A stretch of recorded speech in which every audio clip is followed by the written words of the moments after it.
On les voit dans la rue et les parcs publics, le soir, en bord de Seine et même devant la Tour Eiffel. À Paris, il serait 6 millions, 2 fois plus que le nombre d'habitants. Une question aussi de salubrité publique. Paris et ses poubelles qui débordent attirent les rongeurs qui prolifèrent sur les trottoirs et les espaces verts.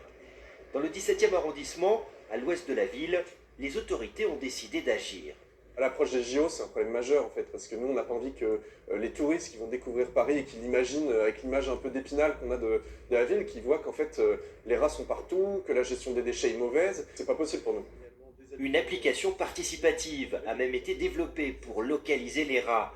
Et ce sont des bénévoles du quartier qui se chargent d'aller les 15 et 20. Ah, ils sont très bonnes. Un gaz qui va asphyxier les rongeurs dans leur terrier. Il n'est pas du tout question d'éradiquer complètement les rats de la surface du 17e, c'est simplement avoir un taux où les gens acceptent d'avoir un rat qui se promène, mais qui ne viennent pas manger le goûter de leur enfant. Aussi simple que ça. Les rats, à Paris, ont aussi leurs défenseurs, qui les jugent utiles au nettoyage des canalisations et à l'élimination de certains déchets. Paris, les méthodes qui sont utilisées sont des méthodes qui sont violentes, qui sont cruelles et qui sont inefficaces. C'est-à-dire que globalement, il s'agit d'anticoagulants, c'est-à-dire de l'empoisonnement massif qu'on peut voir partout dans les parcs et jardins, ces grosses boîtes noires. Et donc, ça provoque des hémorragies internes chez les rats. Donc, pour nous, c'est évidemment de la souffrance animale. Et surtout, ce n'est pas efficace. On est à la 3e génération de poison.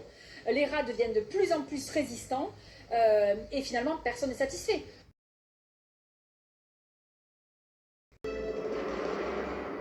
Les rats font même la une de la presse étrangère. Paris assiégé, les parcs de la Tour. Alentour.